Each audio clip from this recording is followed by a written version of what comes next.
നമസ്കാരം. ഇറാനെ തകർക്കാൻ ഇസ്രായേലിന്റെ ചാരപ്പട, ഇസ്രായേലിന്റെ ആയുധങ്ങളടക്കം തീർന്നു.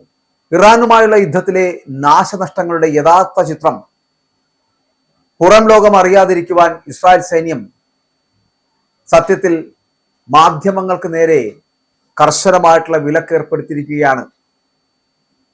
നിലവിലെ സാഹചര്യം അതീവ ഗുരുതരമാണ് എന്നും അന്താരാഷ്ട്ര മാധ്യമങ്ങൾ പോലും സെൻസർഷിപ്പിന് വഴങ്ങിയിരിക്കുകയാണ് എന്ന് ചൂണ്ടിക്കാണിക്കപ്പെടുന്ന തരത്തിലേക്ക് എത്തപ്പെടുന്നു.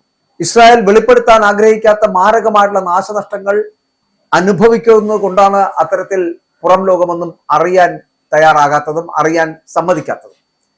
ഇറാൻ യുദ്ധത്തിന്റെ ആദ്യ 6 ദിനങ്ങൾ മാത്രം അമേരിക്കയിൽ നികുതിദായകരിൽ നിന്ന് ഊറ്റിയത് $1130 കോടി. ഹോർമൂസ് കടലിടുക്കിൽ 3 കപ്പലുകൾക്ക് നേരെ ഉണ്ടായ ആക്രമണങ്ങൾക്കിടയിൽ പെന്റഗണിൽ നിന്നുണ്ടായിട്ടുള്ള ഞെട്ടിപ്പിക്കുന്ന സാമ്പത്തിക കണക്കുകൾ യുഎസിന്റെ നിയമനിർമ്മാതാക്കൾ അവലോകനം ചെയ്തു കഴിഞ്ഞു.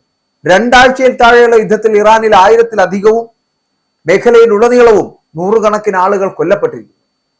ലോകത്തിലെ എണ്ണ കയറ്റുമതിയുടെ 20% കടന്നുപോകുന്ന ഹോർമൂസ് പൂട്ടിയ ശേഷം ഊർജ നിരക്ക് വർദ്ധിച്ചതിനാൽ യുഎസിലെ ഗ്യാസ് വില ഗാലന് $3.59 എത്തിയിരിക്കുന്നു.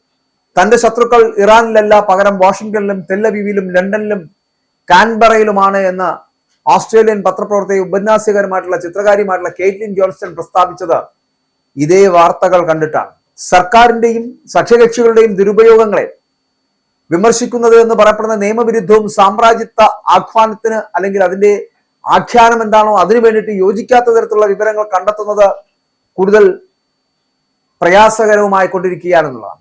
ഇറാനികൾ ഒരിക്കലും തന്നെ ഒന്നും ചെയ്തിട്ടില്ല എന്ന് ഭീഷണിയല്ലാത്ത ഒരു രാജ്യത്തെക്കുറിച്ച്, ഒരു രാജ്യത്തേക്ക് യുദ്ധം കൊണ്ടുവന്നിട്ടില്ല എന്നും താൻ ജീവിക്കുന്ന സാമ്രാജ്യമാണ് അധിനിവേശം നടത്തിയത് എന്നൊക്കെ കെയ്റ്റ്ലി ജോൺസൺ പറഞ്ഞു വെക്കുന്നത് ഒരു യുദ്ധം ഉണ്ടാക്കി വെക്കുന്ന കഷ്ടപ്പാടുകളെ കുറിച്ച്, യുദ്ധ കമ്പോളത്തിലെ ലാഭനഷ്ടങ്ങളെ കുറിച്ചുള്ള ഓർമ്മപ്പെടുത്തലാണ് എന്നുള്ളതാണ്.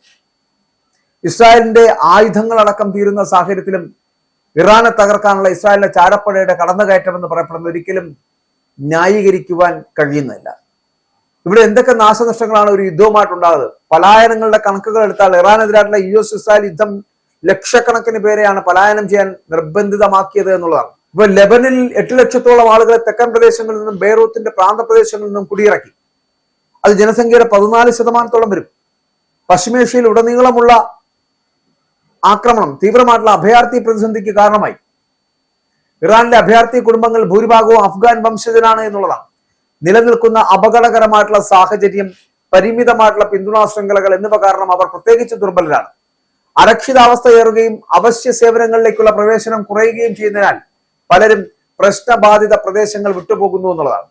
യുദ്ധം ഇറാനിലെ സ്കൂളുകൾ, ആശുപത്രികൾ, റെസിഡൻഷ്യൽ അയൽപ്പക്കങ്ങൾ എന്നിവ ഉൾപ്പെടെയുള്ള സിവിലിയൻ അടിസ്ഥാന സൗകര്യങ്ങളെ സാരമായി ബാധിച്ചിരിക്കുന്നു എന്നതാണ്. പക്ഷെ ഇവിടെ നോട്ടം കൊയ്യുന്നവരുണ്ട് ഈ യുദ്ധവുമായിട്ട് ബന്ധപ്പെട്ട ആയുധക്കമ്പളങ്ങൾ.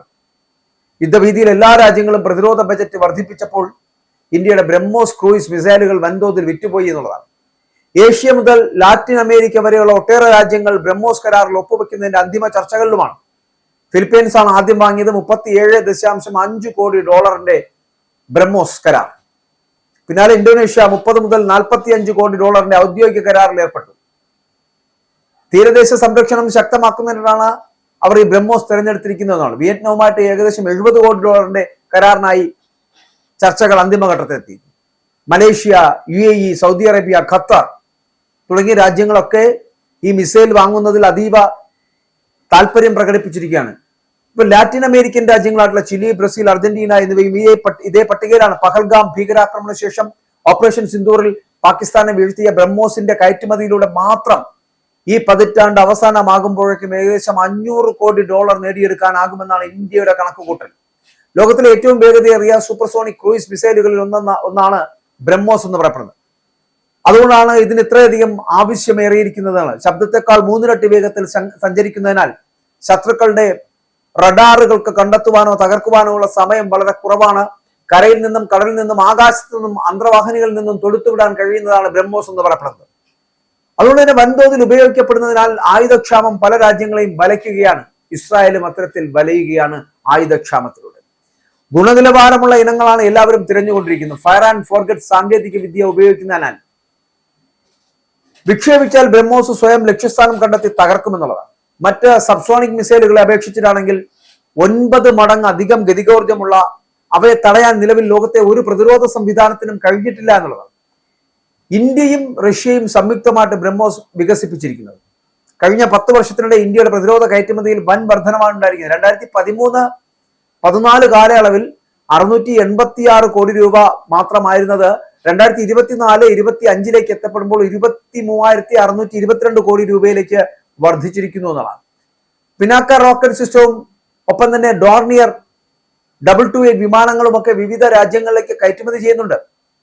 ബുള്ളറ്റ് പ്രൂഫ് ജാക്കറ്റുകൾ, റഡാറുകൾ, വെടിക്കോപ്പുകൾ, കപ്പലുകളുടെ ഭാഗങ്ങൾ എന്നിവയൊക്കെ 100-ലധികം രാജ്യങ്ങൾക്ക് വിൽക്കുകയും ചെയ്യുന്നുണ്ട്. 2029 പ്രതിരോധ കയറ്റുമതി എന്ന് പറയപ്പെടുന്ന 50,000 കോടി രൂപയിൽ എത്തിക്കുകയാണ് ഇന്ത്യയുടെ ലക്ഷ്യം എന്ന് പറയപ്പെടുന്നത്. അപ്പൊ യുദ്ധത്തിൽ നേട്ടം കൊയ്യുന്നവരുണ്ട് എന്നുള്ളതാണ്. ഇനി ഇന്ത്യൻ പ്രതിരോധ കയറ്റുമതി വർദ്ധിപ്പിച്ച പശ്ചിമേഷ്യയിലെ യുദ്ധം ഇന്ത്യയിലെ ചെറുകിട ഇടത്തരം സംരംഭങ്ങൾക്ക് ഭീഷണിയായിരിക്കുകയാണ്.